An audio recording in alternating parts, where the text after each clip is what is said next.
Let's talk about effort versus impact when it comes to your training. So, when I talk about effort, I mean how hard you're going in the gym, how long you're spending working out.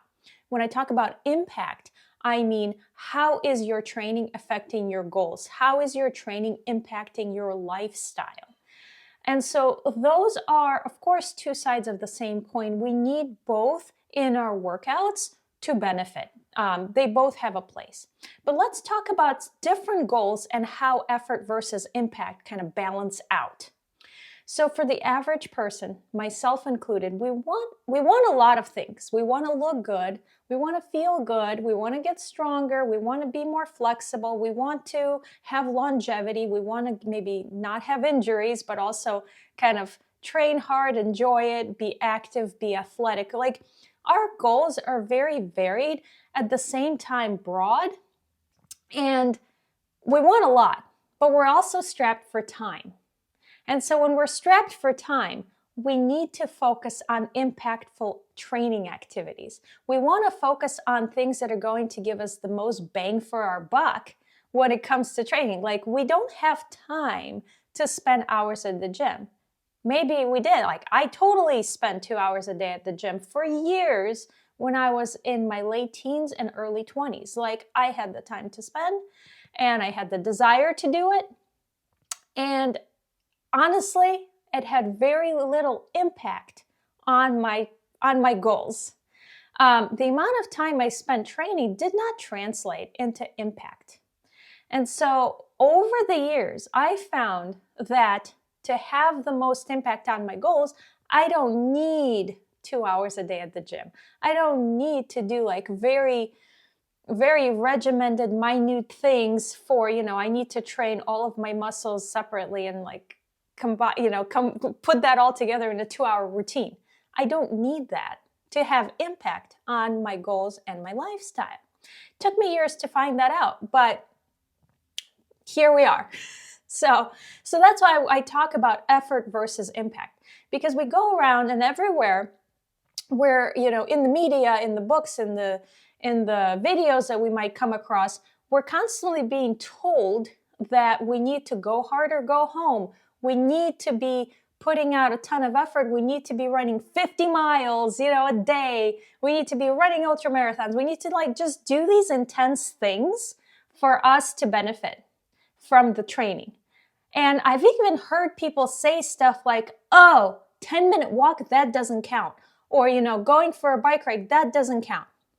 My dad actually, side note, my dad bought an electric bike and somebody said, that's an electric bike. It doesn't count as physical activity. Of course it counts as physical activity. He's going outside. He's pedaling. He's not sitting on the couch. Like that is physical activity. It counts. And so I find that there's like this shift where people are being shunned for doing too little.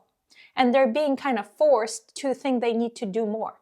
And I have talked to some clients of mine who are actually prevented from working out at all because they think that the amount of effort that they need to put in is never going to be enough for them to benefit. Like this is what gets me really riled up, because I talk to a ton of people who are saying, well, don't I need to start running for me to lose weight? Or, don't I need to spend 2 hours a day at the gym for me to get stronger? Don't I need to, right? Like these things that have been ingrained in us by magazines, by, videos, like you come across videos. How do you know that this person is having your best interest at heart, right? Like they're just telling you their way, basically. And they're saying, being intense is what like they're proud of doing and you should try it. Like that's fine. But I don't want people to feel shunned and prevented from doing their routines and doing 10-minute routines and doing a little bit each day for them to get healthy and to get active because they think they need to be running ultra marathons. Like it's kind of this message that it's like ultra marathon or bust. Start, train for a powerlifting meet or don't bother lifting at all. Like there is a middle ground.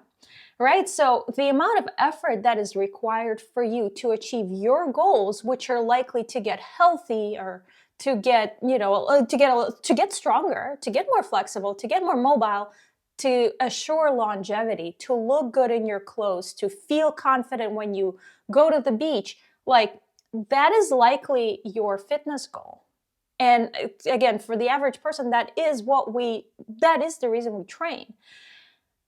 But the amount of effort that those goals require is not running an ultra marathon. It's not entering powerlifting meets. It's not going all out in your training and then being too stiff to do anything else, right? Because so we have other lives to live, right? We're not professional athletes. And so when we listen to people who have really committed to that lifestyle and that professional athlete type of training, which does require a ton of effort, we need to scale that and reframe it in terms of impact.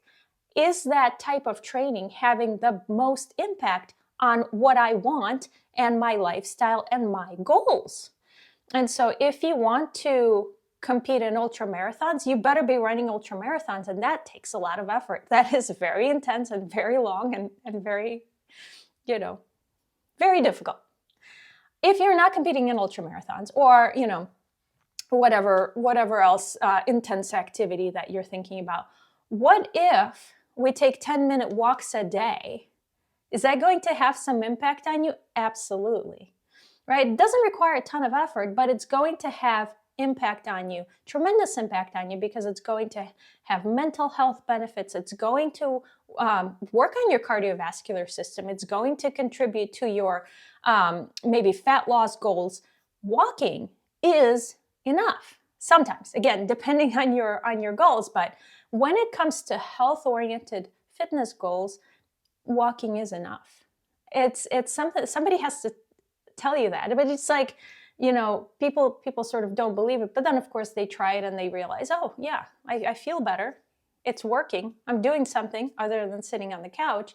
It's having an impact on my lifestyle. This is worthwhile for me, right? So it's selecting activities, it's selecting your training so that it has the most impact, rather than thinking that it's going to require so much effort for me to lose the weight or to get healthy, to get stronger, that I can't even start because I don't have the time. Of course you have the time, because if you can carve out even 5 minutes here and there, you can find an activity that's going to have an impact on your fitness goals. So for me, I always am a proponent of finding your alignment first. So thinking about your posture and then taking that throughout the day. So even finding your great alignment when you're walking is going to start to engage your muscles differently. And then you can start kind of to build that into your daily routine. That's going to have a ton of impact.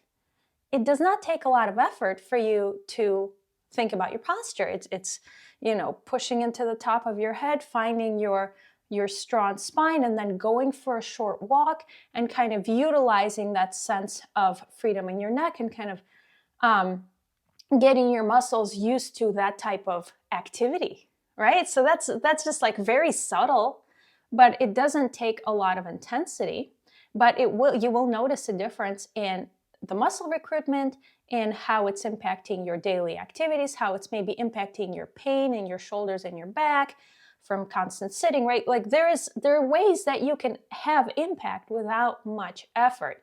So for those of us who are strapped for time, like I'm a new mom, I have very little time to spend. Like again, I used to have 2 hours a day to spend. I would just go every night. I would be training Brazilian Jiu-Jitsu, sometimes twice a day. And then I would be trying to like lift in between. So I would like structure my days around training. So in retrospect, I think it was worth it because I know, and it was like important and awesome to be that intense. But now I know that it's actually not required for me to get better at the sport or for me to get stronger, because I've identified the impactful activities that are going to help me get better at what I want to get better at.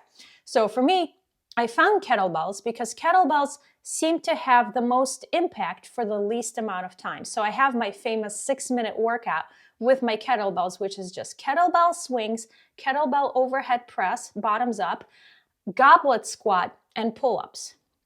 That's it. And so if you cycle those in a row, nonstop, you've got your 6 minutes. And that's like what I sometimes do when I absolutely have no time. And it is a full body workout. It has a ton of impact on how I feel and how my joints feel, and then actually my strength levels, because I'm getting a push and pull, a vertical press, and a vertical pull, and then I'm getting a hip hinge movement, which is the kettlebell swing, which is giving me actually a ballistic component as well. So it's training my hips for like jumping. So it's actually giving me more athleticism. And then the goblet squat is training my squatting ability, but also some mobility, because it's getting me kind of, working that pattern and getting deeper into the hip joints and my ankles. So it's like, it's super impactful. It's not easy, but it's also not taking a ton of time. So did I always need to be spending 2 hours a day in the gym? Or could I always have done the 6-minute kettlebell workout and just call it a day? Again, it depends, right? So if you're training for a bodybuilding competition, you need to spend the time to develop your muscles. There's like no shortcuts here. I'm not offering you shortcuts for that. But we tend to look at the bodybuilding style workouts and think that that's what we need to look good. But we don't. We can really dial it in and find the impactful strength training routines like my 6-minute kettlebell workout, or something else, but it's just something that, covers the basics, covers the bases, and then has that impact on your strength, your mobility, and your longevity. It covers it all in a much shorter time span, because that's all the time you've got. So it's kind of like thinking, if I only have 15 minutes a day, do I even start training because I think I need 2 hours and I need to put in a ton of effort, so I may as well not start. That is the enraging thinking that I'm trying to break, because if that's what's preventing you from starting, then I want to assure you that you can find impactful activities, and they all count. Everything you do counts, and it will positively impact. Like a walk will impact your lifestyle, your health goals. You do not need to break out into a sprint. Now, speaking of sprinting, I love, love, love sprinting, and it has actually a lot of impact. Like the running sprints is actually a really excellent exercise, and has a ton of impact on your strength, on your obviously cardio, on your mobility, because you have to really open up your hips, and then it actually has plyometric benefits, like you become more athletic, and then it actually creates more hormonal responses where you can grow your muscles faster because you're sprinting. Like there's so many adaptations that sprinting yields. It's a fantastic exercise. However, if you're looking to get started and you're like, okay, I'm going to look for the most impactful exercise then, because Elena said, and it's sprinting. Are you ready to do the sprints, right? So like, if you think that you need to do something that intense for you to benefit, but you're not ready for it, then the trade-off is you are likely going to get injured. I mean, a hamstring pull is likely in your future if you're going out sprinting out of the blue, right? If you're not prepared for it. And then there's a high likelihood of injury, and then that sets you back. And then you're like, well, every time I start training, I end up injured, so I'm back on the couch. I want to kind of reel that in as well. So it doesn't require that much intensity, okay? So this is something that we can find ways for you to achieve your goals without that intensity, without that amount of time and intensity that, we are led to believe is required for us to achieve those goals.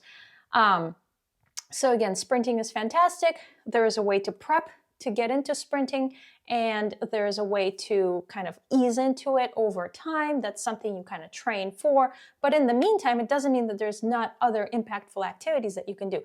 Again, for me, kettlebell swings, for example, give you a very similar benefit because it gives you a ballistic component, but when done right, it's extremely safe and easy to get into kettlebell swings, relatively speaking, to sprinting, right? So anyway, when we are thinking about our own fitness goals and we're not looking to get into competitive sports, competitive bodybuilding, powerlifting, running, right?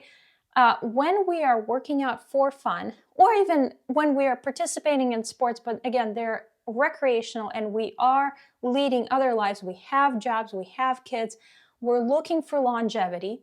Let's look for activities that are impactful. Let's not listen to those who say you need to be putting out a ton of effort, and let's not have that prevent us from trying something, from doing something. And let's look at our training with prioritizing impactful workouts. So workouts that are whole body, workouts that cover the bases, workouts that don't take long, but give you a lot of that benefit. Let's focus on impact. And I leave you with this. So when you are doing, a lot of us have jobs and we do performance reviews every year, and they're like the worst, right? But when you're doing a performance review, do you want to be graded on the effort that you put into your work, or do you want to be graded on the impact that you had on your job, on the company, on your department, whatever, right? Like, you want to be recognized for the impact that you had, rather than you slaved away for 80 hours a week but only got paid for 40 hours, right? So it's kind of like, if you think about it in those terms, like the effort that you put into your job is like, if it doesn't have impact, the question is, why are you doing it, right? So if you're working a lot, but it doesn't have a lot of impact on your job, either you're super inefficient or you're focusing on the wrong thing, right? So it's much better to have impact than put in a ton of effort. So if you're able to have impact with a few hours a day at your job and then get recognition because you had a ton of impact on the company, that sounds way better to me. I mean, that sounds way more efficient, but also just like, sounds like a better lifestyle. And that is very similar to what I'm talking about here when it comes to your training, right? Your quality of life will drastically improve if you're able to find impactful workouts and impactful activities. Again, like my 6-minute kettlebell routine that I sometimes use when I'm strapped for time and I don't have a lot of time to spend to work out, right? Like, that is way better than A, doing nothing, or B, doing too much and getting too stiff and not being able to function for the rest of the day, and you still have nothing to show for it. That's the worst feeling, because you've put in all this effort, but you haven't reached your goals. So let's find the activities that actually impact your goals directly, in the most direct way,